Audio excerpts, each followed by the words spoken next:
we're very honored to have him here with us today. So please join me in welcoming Lasse Lychnell.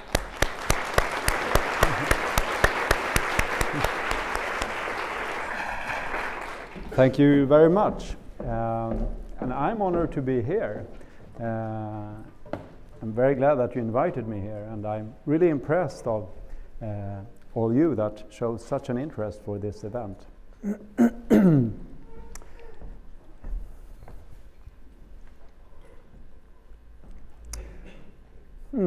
So, recently there has been quite a buzz around mindfulness and meditation, and we have seen books, managerial books. We have seen it in the newspapers, in magazines, on the covers, in research papers. We have seen it in YouTube videos, and also in academia. We have seen it in teaching books. This book talks about knowing, doing, and being, and it's a book in leadership. The other book is on contemplative practices in higher education. We have seen it in conferences for researchers, both in science and in management, and also for practitioners. The Wisdom Conference in Stockholm last year, and of course the original in the Silicon Valley. But what has this to do with management? One way to answer that is to frame it in a very managerial way, namely by using a 2x2 matrix. We can have different focuses in management. Common way to focus is on structures, on organizational forms, and how we change organizational forms in order to adapt to changes in the external world. Matrix organizations, networks, and so on. Another way to focus is on the doings, the activities, the processes in the companies. Lean is a good example of that is very popular right now. But this way of focusing is focusing outside the individual. But sometimes we also focus on the inside. For example, when we talk about leadership and look for traits or personal characteristics of leaders, the factors of emotional intelligence, authentic leadership, values. What are your internal compass? Such questions. This is a way to focus on internal structures.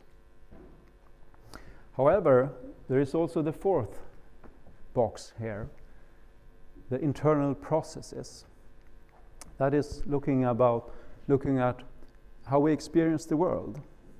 It's about learning and reflection and contemplation, sense-making, and it's here that meditation comes in, because meditation has the potential to change the way we experience the world. And that's maybe why it has become so popular, because it has the potential to change how we experience the structures and the processes and how we experience ourselves. But what is meditation? What do I mean with meditation? Simply put, meditation is about watching. Actually, meditation is a general contemplative practices which can be found in most of the world's religions, such as Christianity, Islam, Hinduism, Buddhism, and also philosophy. But I draw on the tradition that can be found in the Buddhist philosophy and psychology. And from that point of view, meditation is about watching. It's about witnessing what is, without judging or reacting to it.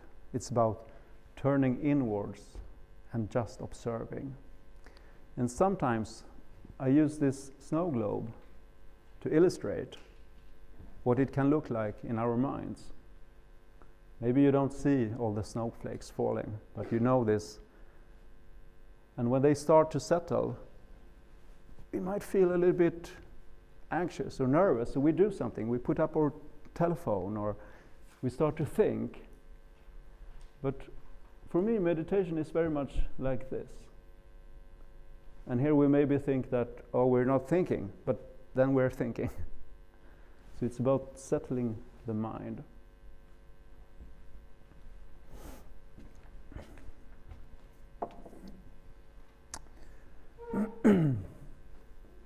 I found this cartoon on the internet, which I kind of like. It's cute. But I'm thinking also, if this person would have a meditative attitude, he would not only see the sun and the trees, he would also see himself having all these thoughts. So meditation for me is very much about watching and witnessing and observing what is going on inside. Meditation is also about creating a gap between stimulus and response. This is the way it looks many times for us. Something happened and we react. And meditation is this. You see? This tiny, tiny, tiny gap that actually allow us to explore. What is there? Why did I react the way I did? Was it just an automatized behavior that perhaps is not relevant anymore? So it opens a window of opportunity where we can explore our own behaviors and learn about ourselves.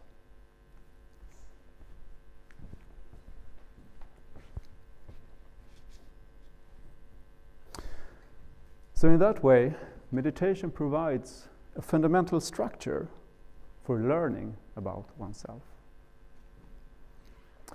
Another reason for why meditation has become so popular is, of course, all the research that has been carried out and the technology that has developed so that we can actually see what is happening in the brain. And studies in medicine and neuroscience and psychology has shown a lot of effects. Just a few examples. It's very much about our attention, that it becomes more stable and more that we can control it more. It's about the efficiency, that we don't use so much resources when we are attending to something. The capacity, the cognitive capacity and flexibility has increased. And it's also shortened the life cycle of emotions. I read somewhere that an emotion lasts only 90 seconds if we don't hold it, maximum 90 seconds. I'm not sure if it's true, but it's intriguing. And meditation has shown that we can actually shorten this time that we are affected by strong emotions. So there are many of these like hard evidence that has shown that mindfulness and meditation can actually make a difference. And that's another reason for why it's so popular now. My question is, however, a little bit different. My question is, but what if it works? What do you do then? So here's the reason.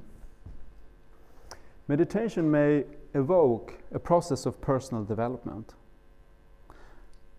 And that might make us more compassionate towards others and ourselves. We may start to acknowledge ourselves as a whole person, including also negative feelings, vulnerability, and sides or aspects that are not admired in society. We may also start to listen and hear the signals of the body telling us that we're tired. And if you go to a retreat or a long meditation course and experience this, and then come back to work, where the message is completely different, you should focus on the task. You should be positive. And if the body starts to protest, you should push yourself. Do you see what I mean? For some people, it's a paradox here. It's difficult to handle.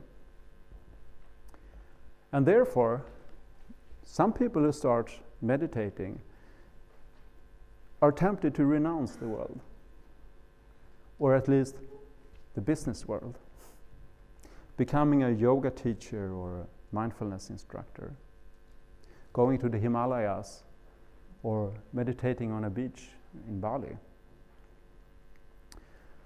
But what if you have a company and you have a family that is dependent on the revenues from the company? What do you do then? That was the question that I was interested in.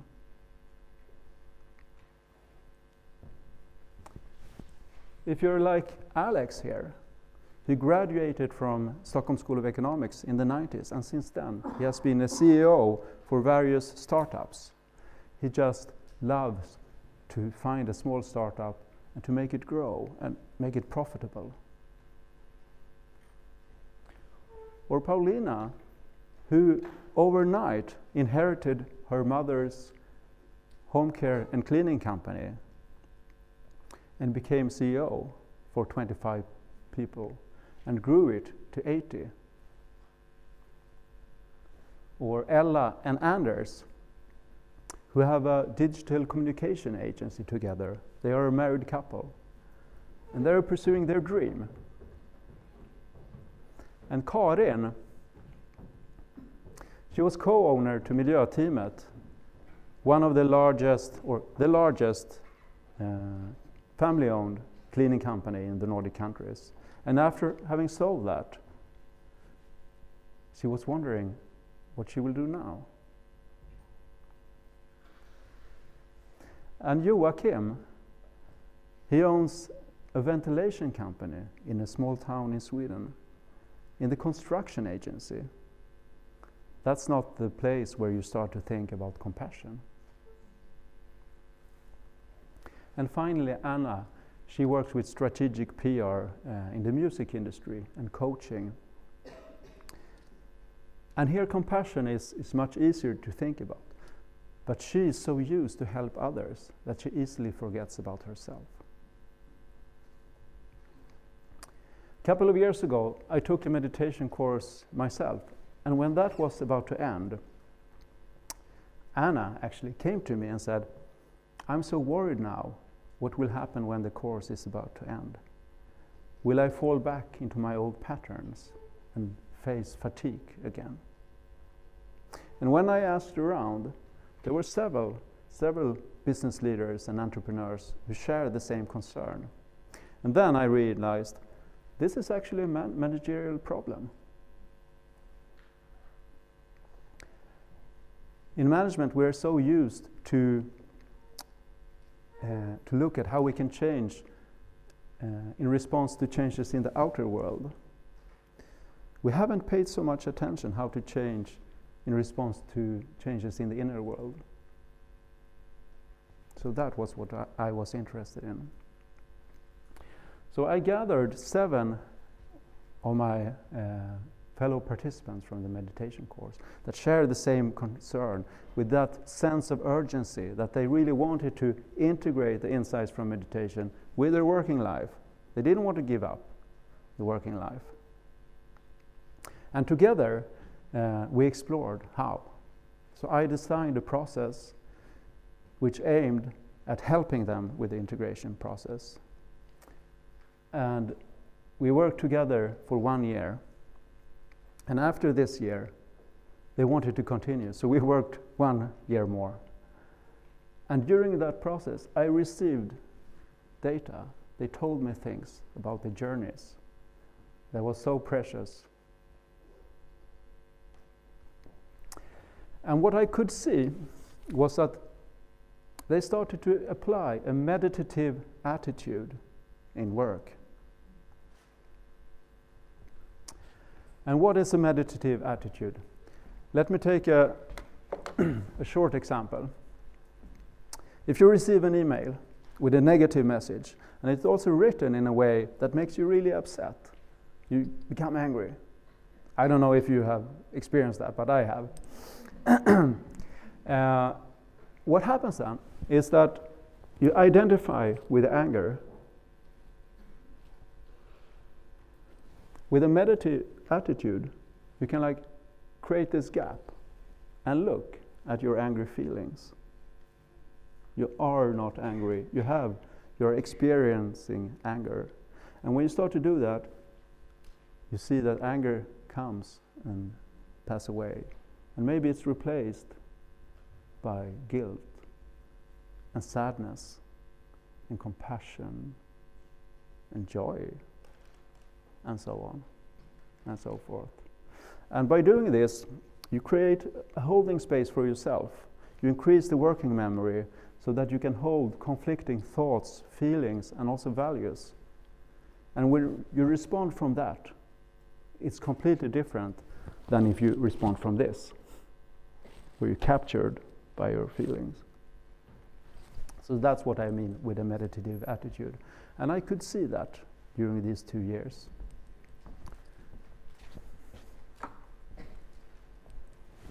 So it's actually a 3-step process, very simple. Noticing, witnessing, and responding. And if we are looking at Paulina here, for example, she says, I go so into things that I drown. I'm completely hijacked by my feelings and thoughts. She noticed that. Alex says, in these situations, my fear of failure is triggered and my pattern of not being good enough without my achievement is activated. So he sees that, and that gives him the freedom to actually choose something else. In the same way, Karin, who sold her company, and she's now experiencing guilt because she doesn't deliver the same way that she did before. She's exploring what she wants to do now, but she has this feeling of guilt.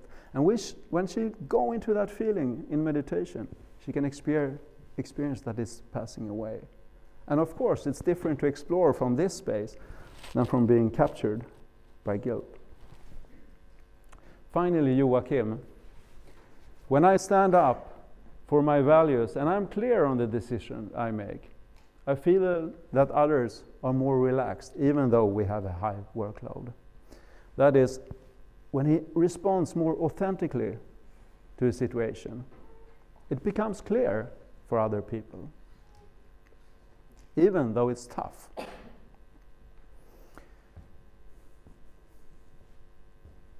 So let's look what happened with these people after 2 years, or actually right now.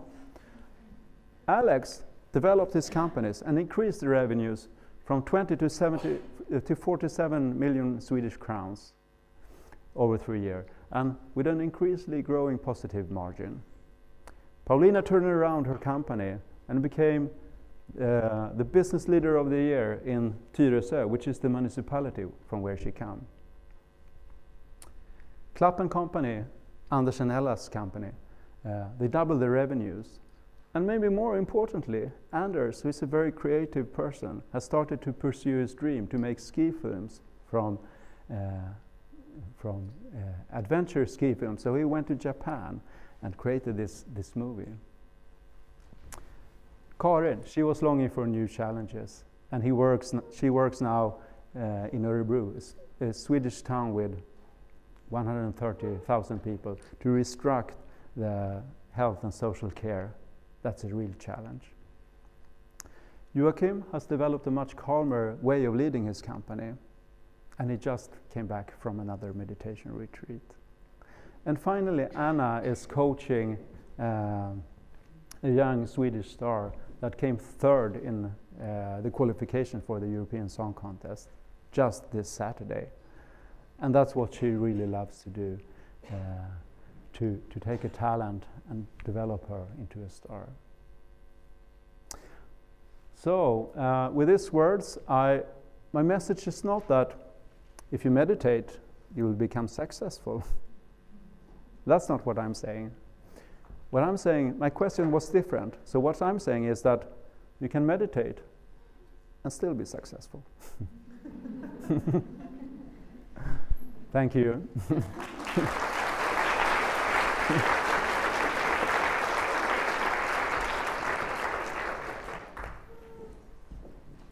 And now we have time for a couple of questions.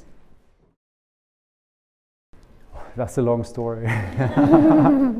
I meditated as a child. Both my parents were meditating in the 70s, and I thought that was quite boring, actually. So I stopped. But maybe 10 years ago, I started again, and for me it was.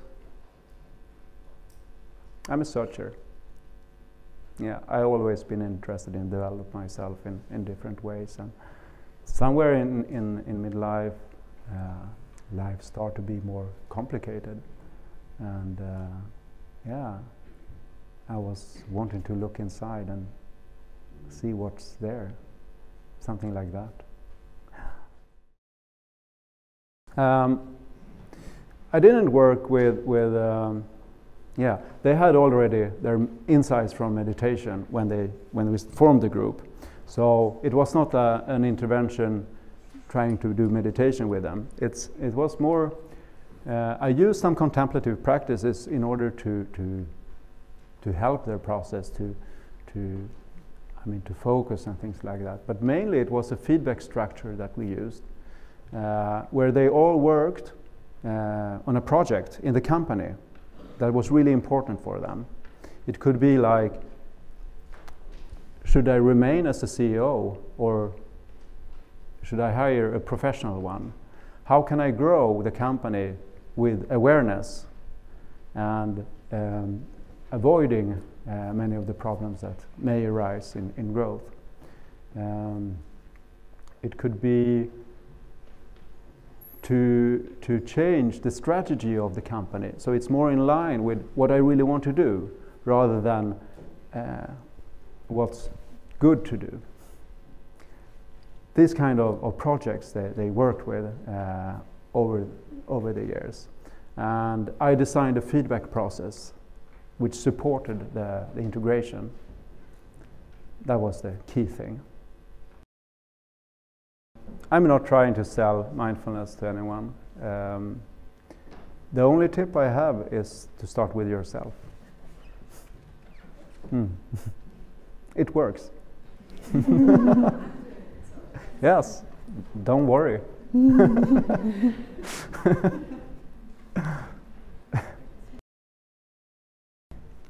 My opinion is that each and everyone needs to find the practice that suits oneself. So that's my opinion.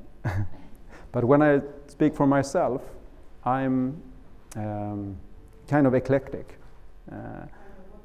I do many different practices. Yes, I don't stick to one and only one. I think in the beginning it can be very good to stay with, for example, mindfulness practice, because it's so, you need to learn the meditative attitude. But when you once have tasted it, and you are an active person, maybe dancing or yoga is your way. I don't know. Yeah. What's the process? For me, Yeah. for example, for me, it's I don't try. I just watch. If it doesn't work, it doesn't work. Yeah, it's because when I have this energy of trying or wanting to achieve something, I feel that I'm on the wrong path. It's difficult for me, but that's my answer. It's like the snow globe. When I just watch, the snowflakes will settle. I become curious about myself and to watch what is going on. And where in my body does this feel? But the body, maybe that's a good answer. I start with the body. How does it feel? And I become curious. Something like that. Okay, thank you.